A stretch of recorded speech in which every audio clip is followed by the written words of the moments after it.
Bismillahirrahmanirrahim. Assalamualaikum warahmatullahi wabarakatuh.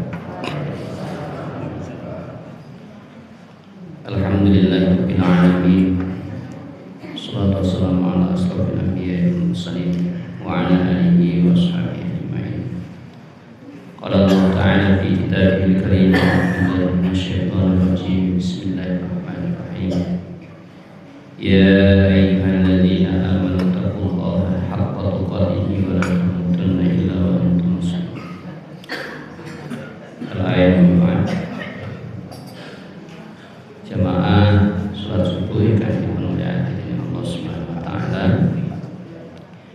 Monggo tansah muji syukur dumateng Allah Subhanahu wa taala ingkang sampun paring rahmat taufik hidayah serta inayahipun sehingga kita saged melaksanakan salah satunggalipun kewajiban inggih punika salat subuh kanthi berjamaah kanthi boten wonten arangan setunggal punapa.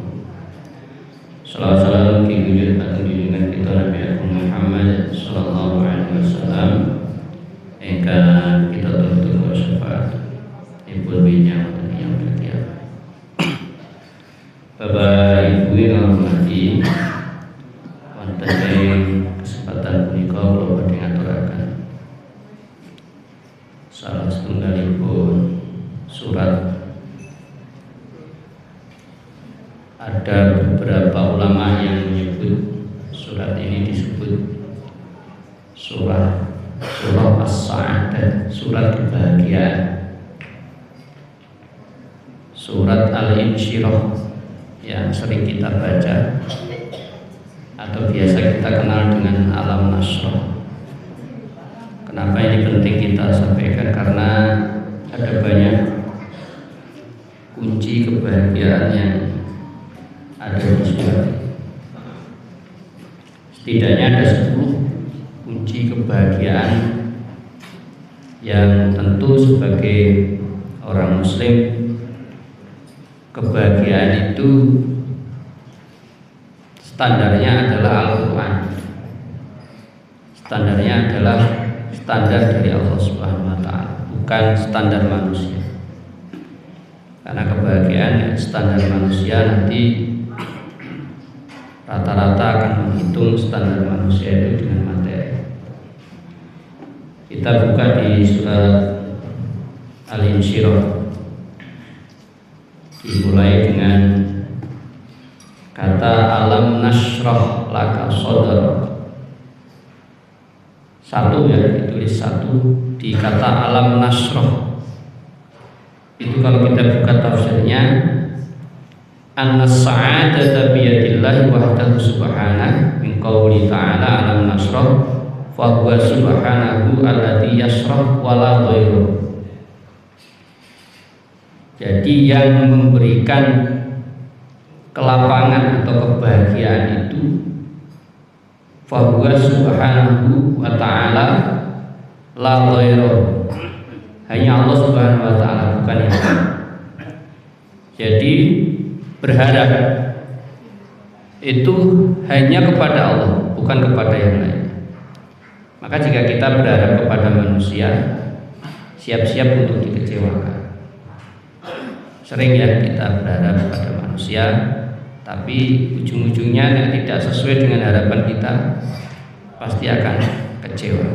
Maka di dalam kata alam nasrah tadi tersimpan satu kata fahuwa subhanahu wa ta'ala alladzi yashrah, yang melapangkan, wala ghairuhu, bukan yang lain. Maka monggo Bapak Ibu, sejak detik ini, mulai saat ini, berharap itu hanya kepada Allah Subhanahu wa ta'ala, bukan kepada lain. Jadi kalau kita berharap hanya kepada Allah, insya Allah rasa kecewa itu tidak akan muncul. Nah, kita berharap kepada selain Allah, siap-siap saja dikecewakan orang lain. Ini sudah banyak contohnya.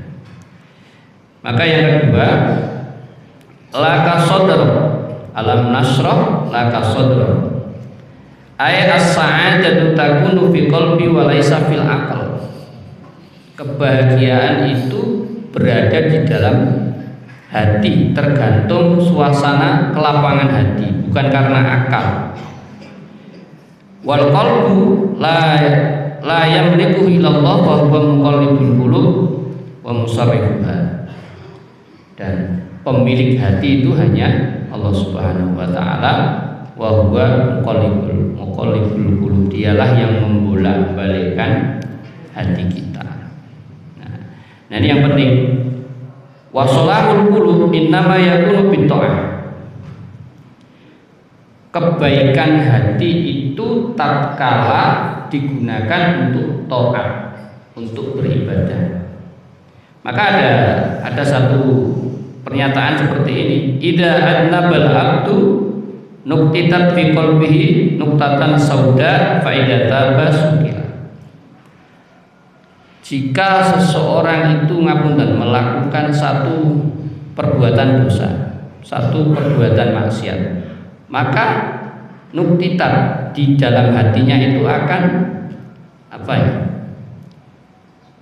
terdapat satu titik hitam. Terdapat satu titik hitam. Jadi setiap kita melakukan dosa, contohnya, itu seolah-olah seperti ini berarti hati kita yang bening. Seolah-olah ini ditetesi sesuatu yang hitam. Tes, misalnya katakanlah yang mudah itu betadin itu ya, dimasukkan tes, itu menjadi airnya menjadi berubah. Nanti lakukan dosa juga begitu lagi, dosa lagi tes seperti ada nokta hitam di dalam hati kita. Semakin banyak terus, maka ini akan menjadi hitam. Nek menjadi hitam, suasana hati ini sudah menjadi hitam. Disitulah letak ketidaknyamanan menjadi orang itu menjadi tidak bahagia. Jadi ada ini hati dosa tes terus. Semakin hari setiap kita melakukan dosa, ini akan terus ditetesi sesuatu yang hitam. Maka jika ukuran bahagia itu dilihat dari harta, maka orang miskin tidak punya kesempatan bahagia. Jika kebahagiaan itu diukur dengan jabatan, maka bagaimana dengan yang nganggur? Bisa bahagia atau tidak? Tapi kalau kebahagiaan itu dilihat dari hati, maka semua orang berhak bahagia. Dan semua orang punya kesempatan untuk bahagia. Nah, maka kalau hanya dihitung harta, yang miskin tidak bahagia, yang miskin tidak bahagia, berarti Allah itu tidak adil. Maka ukurannya itu di hati tadi, kelapangan hati kita. Maka ada banyak penelitian ngapunten di Jepang itu angka bunuh diri itu luar biasa tinggi. Padahal mereka kaya, sukses jabatannya, tapi angka kematian bunuh diri itu luar biasa. Itu menunjukkan bahwa harta, jabatan tidak menjamin orang menjadi bahagia. Maka yang betul adalah laka sodrok tadi, dada maksudnya adalah hati. Jika kebahagiaan itu diukur dengan hati, maka semua orang punya kesempatan untuk bahagia, tergantung bagaimana dia menjaga hatinya tadi. Ini ya. Kemudian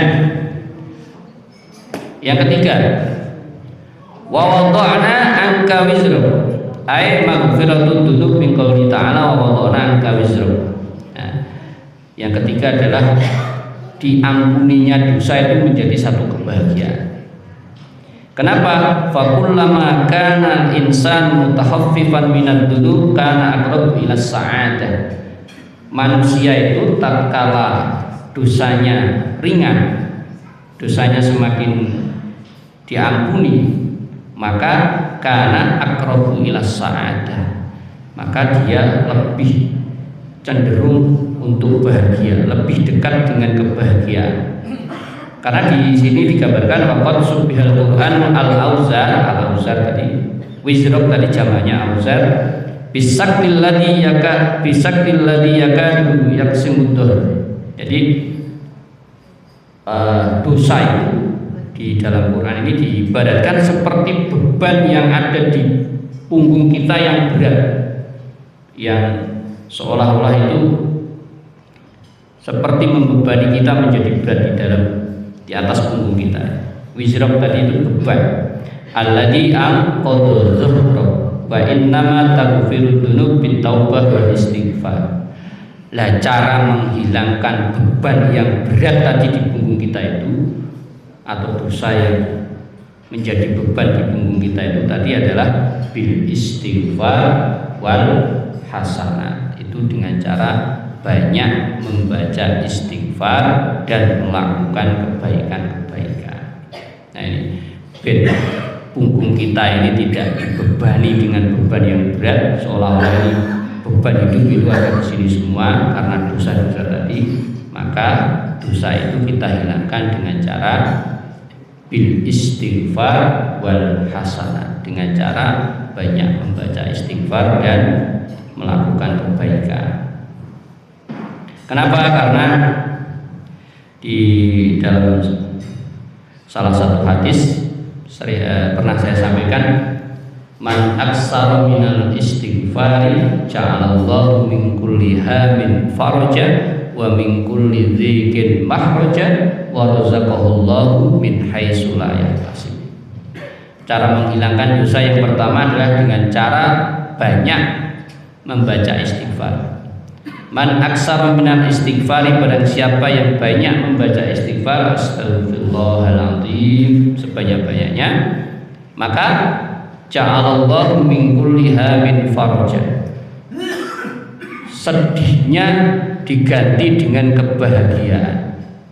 Wa min kulli dzikin mahraja, sempitnya diganti dengan kelapangan. Dan yang ketiga ini yang luar biasa, wa razaqahullahu min haitsu la yahtasib, maka kita akan insyaallah akan diberikan rezeki yang tidak terduga, rezeki yang tidak kita sangka-sangka. Inilah salah satu fasilitas ketika kita banyak membaca istighfar. Maka ketika kita baca istighfar, beban tadi semakin hilang.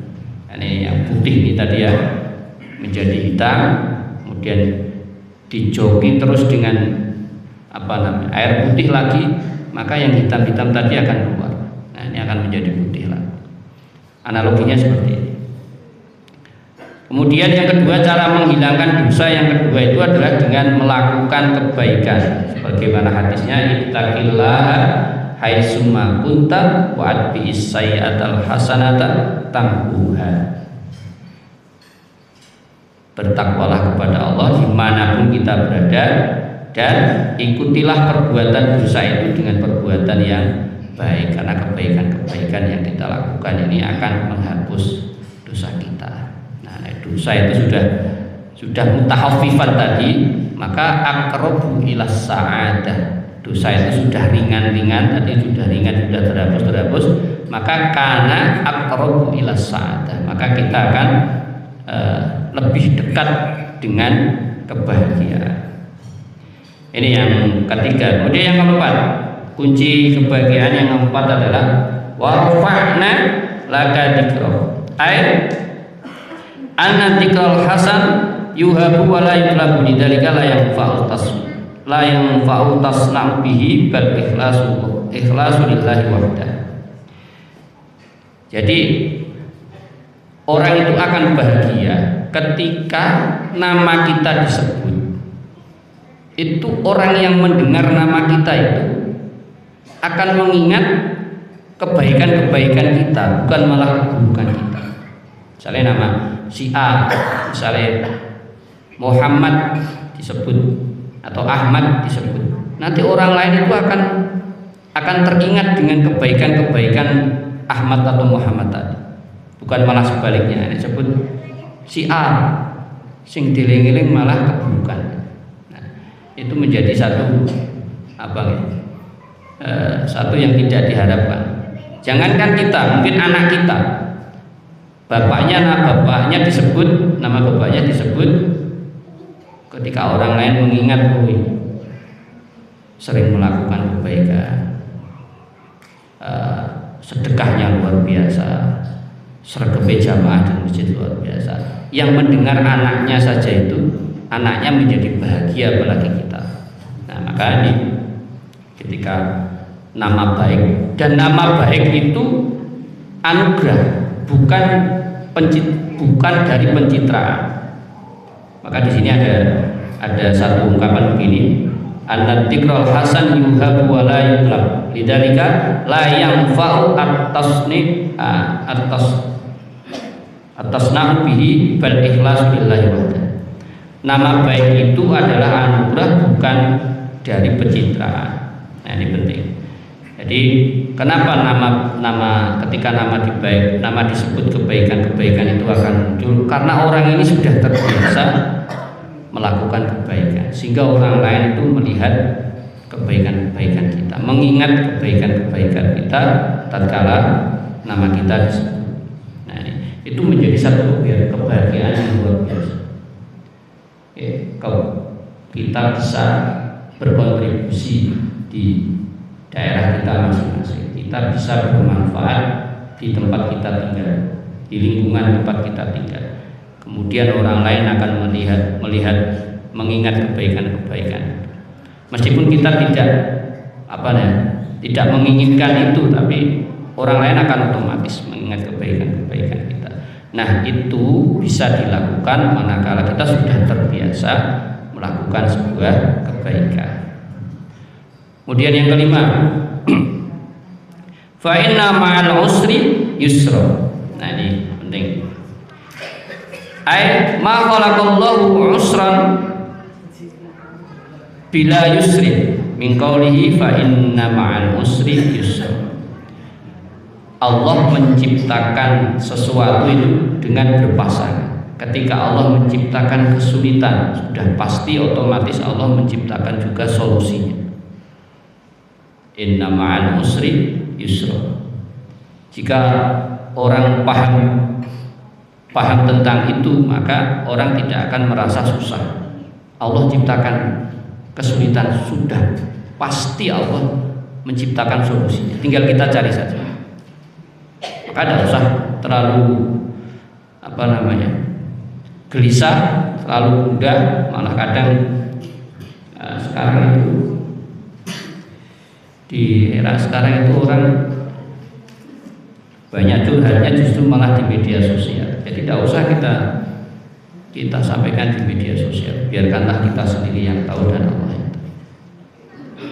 Fa inna ma'al usri yusra. Maka ketika Allah menciptakan kesulitan, sudah barang tentu pasti Allah menciptakan solusinya. Di tafsiran yang lain, ma'al usri yusra, itu ada yang menafsiri seperti ini. Al-yusra yang zilu filah dati nuzulil usr min qauli ta'ala ma'al usri yusra. Kenapa di ayat ini menggunakan kata ma'al usri yusra, menggunakan ma'a, menggunakan kata ma'a. Ma'a itu artinya bersamaan. Kenapa tidak Allah katakan walam yakul ba'dal usri yusra, tidak ba'dal. Ba'da itu setelah.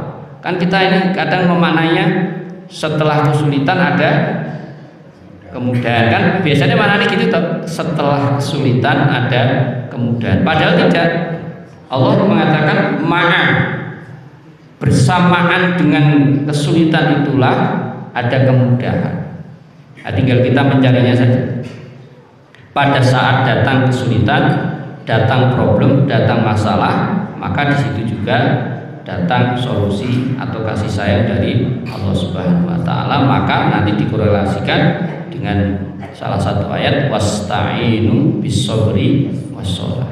Tinggal sabar saja. Nah, kemudian di yang ketujuh masih di ayat yang sama, ma'al usri yusra. Ini dilihat dari aspek bahasanya, Bapak Ibu. Kalau kita belajar bahasa Arab, di situ ada kata al-us, ma'al usri atau al-usru yusra. Ada isim ma'rifat. Jadi di situ kata al-usr atau kesulitan di situ menggunakan isim ma'rifat. Ketika ada kaidah begini, ketika isim ma'rifat itu diulang-ulang, kan di situ ada dua toh. Fa inna ma'al usri yusra, diulang lagi, inna ma'al usri yusra, dua kali. Ketika ada isim ma'rifat yang di situ ditandai dengan kata al. Al itu dalam bahasa Arab menunjukkan kalau isim itu isim ma'rifat. Ketika ada isim ma'rifat diulang dua kali, maka artinya tetap satu, hanya satu. Tapi kalau kebalikannya isim nakiroh, nakiroh itu yang tidak ada alnya. Kalau di situ tanwin ya, yusron itu nakiroh. Nakiroh, ketika nakiroh diulang itu maknanya akan mengikuti, tinggal berapa kali diulangnya. Maka di situ tafsirannya begini, ma'al usri yusra, ay kullu usrin ma'ahu yusron. Setiap ada satu kesulitan maka ada dua kemudahan. Itu secara bahasa, satu kesulitan itu akan muncul dua kemudahan. Karena tadi ma'rifat al tadi al usri, maka itu diulang dua kali tetap artinya satu kesulitan. Tapi yusron yang nakiroh diulang dua kali, dimana litikrorin nakiroh diulang dua kali artinya dua, karena diulang dua kali maka artinya dua kemudahan. Kullu musrin, setiap satu kesulitan, ma'ahu yusra, setiap satu kesulitan itu ada dua kemudahan. Begitu cara memaknanya. Itu yang ketujuh ya. Kemudian yang kedelapan, faida farta fansab, diambil dari faida farta dulu. Faida farta ay istismarul farq min qouli ta'ala faida farta fihi isyaratun ila annahu la yanbaghi an yakuna lil insan farq. Ya, istimsarul farq ay mengoptimalkan waktu luang. Nah, ini penting, mengoptimalkan waktu luang. Ini menunjukkan isyarah ya, fihi isyaratun ila annahu la yanbaghi an yakuna lil insan farq. Ini menunjukkan bahwa tidak ada waktu yang terbuang sia-sia. Nek pengen bahagia itu, maka jangan sia-siakan waktu, jangan sampai waktu itu dibuang sia-sia. Maka di sini merujuk ke salah satu hadis, wajah fi sahih qaulihi sallallahu alaihi wasallam, ni'matani maghbunun fihi makasirun minan nas as-sihah wal farq. Ada dua nikmat yang banyak dilupakan oleh sebagian besar manusia. Itu adalah nikmat sehat dan nikmat sempat. Hadisnya begitu, ada dua nikmat yang sudah mulai diremehkan oleh orang. Orang ini lupa dengan nikmat itu adalah nikmat sehat. Yang kedua nikmat sempat. Maka jika kita masih punya dua nikmat ini, menurut ayat ini istimsarul farq tadi, dioptimalkan kesehatan kita itu, dioptimalkan waktu sempat kita itu untuk melakukan kebaikan, sehingga tidak ada waktu yang sia-sia. Maka kita selalu dipesan oleh para guru kita, dalam hidup ini, monggo ini nanti bisa dipraktekkan. Jangan sampai hari kita itu lewat begitu saja tanpa kebaikan. Jangan sampai waktu kita, hari kita itu lewat begitu saja tanpa bacaan Quran. Maka ini selalu kita sampaikan, Bapak Ibu. Mari sama-sama kita sebagai muslim, ada waktu khusus, ada waktu yang dispesialkan untuk bercengkrama dengan Al-Quran. Jangan sampai hari ini lewat begitu saja tanpa baca Quran. Misalnya bar maghrib, habis maghrib nanti kita biasakan di rumah kita maghrib itu khusus untuk baca Quran. Maka dulu saya masih ingat ada saat hari santri tahun 2020 itu ada satu, saya kebetulan dapat satu poster stiker itu bagus Bapak, saya terapkan. Judulnya Sukoharjo mengaji, itu tagline-nya begini: matikan HP, matikan TV ba'da maghrib sampai isya. Jadi maghrib sampai isya singkir HP, matikan TV. Maksudnya apa di situ? Sukoharjo mengaji tadi gunakan untuk membaca Al-Quran, gunakan untuk keluarga kita bercengkrama dengan Al-Quran, ngajari anak ngaji, ngajari anak belajar, atau kita membaca Al-Quran. Itu sampai saat ini saya masih ingat, tak tempel di jendela saya. Jadi matikan HP, matikan TV. Pokoknya nek ada WH di ba'da maghrib tidak terjawab ya sudah, nanti kita jawab setelah isya. Itu jadi kita manfaatkan waktu, kita usahakan hari kita itu tidak terlewatkan dari membaca Al-Quran. Atau ba'da subuh, paling enak itu ba'da subuh, ba'da pulang dari masjid kita sempatkan baca Al-Quran. Dan insya Allah Bapak Ibu, ini adalah termasuk salah satu tanda bekti kita kepada orang tua. Kenapa?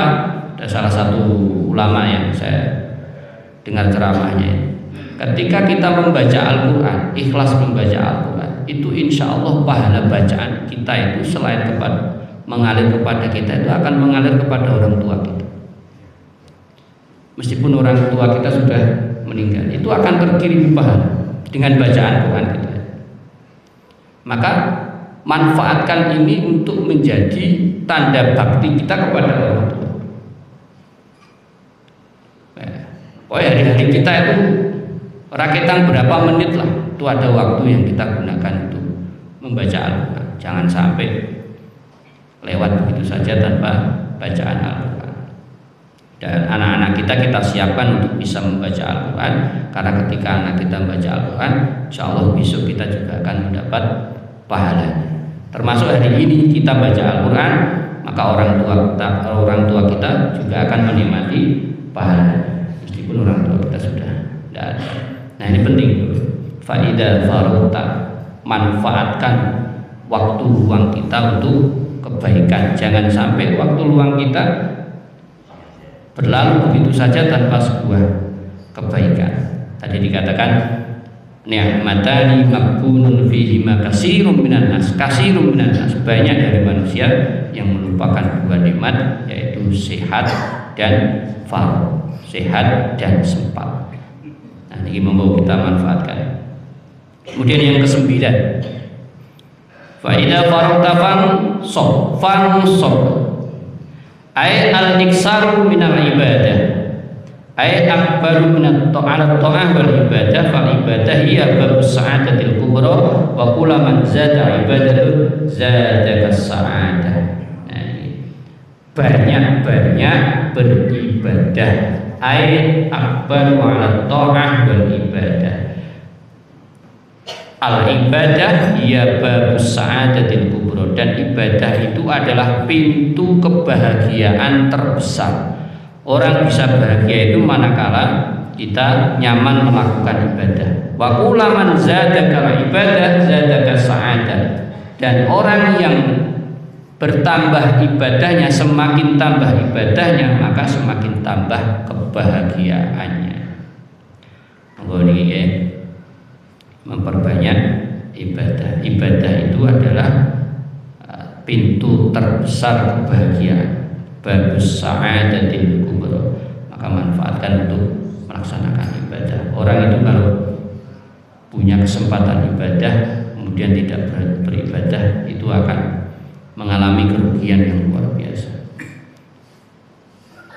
Contohnya ngapunten, coba sesekali kita membayangkan saja. Mudah-mudahan posisi kita ada di rumah sakit, pas di kamar tidur, di tempat tidur, kemudian kita mendengarkan suara adzan yang biasanya kita langsung ke masjid. Saat itu kita tidak bisa ke masjid, padahal pengen ke masjid, aku pengen ke masjid, tapi raga ini sudah tidak bisa. Nah itu akan menjadi satu. Ya Allah, ternyata baru merasakan bagaimana sehat itu kalau tidak digunakan untuk ibadah, itu menjadi satu hal kerugian yang luar biasa. Kita bayangkan suara adzan memanggil kita, tapi kita terkapar di kamar, di tempat tidur, tidak bisa ngapa-ngapain. Pengen ke masjid tidak bisa. Nah jangan sampai sebelum posisi itu menghampiri kita itu tetap kita biasakan untuk memenuhi panggilan. Nah, sudah seperti itu nanti akan betapa berharganya kesehatan itu. Betapa berharganya kesehatan. Dan yang terakhir, wa ila rabbika fardu. Terakhir, wa ila rabbika fardu ay al-islam al-ikhlas bi syarti wujuhi rubban lillahi wahdah la siwa. Apapun yang kita lakukan itu kita niatkan al-ikhlas lillahi wahdah la siwa, bukan karena yang lain. Nah, semua amal yang kita lakukan itu kita niatkan lillahi wahdah la siwahu, maka itulah kebahagiaan yang sesungguhnya.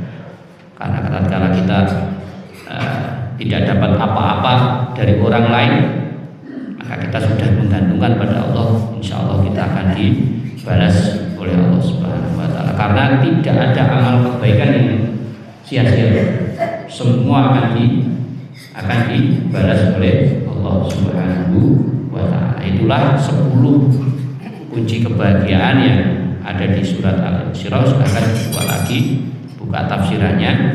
Insya Allah dengan memahami itu, dengan memahami standar kebahagiaan dalam Al-Quran itu, insya Allah kita tidak akan banyak mengalami kegelisahan. Kita punya Allah Subhanahu wa Ta'ala yang akan selalu membimbing kita. Saya kira itu yang dapat kami sampaikan.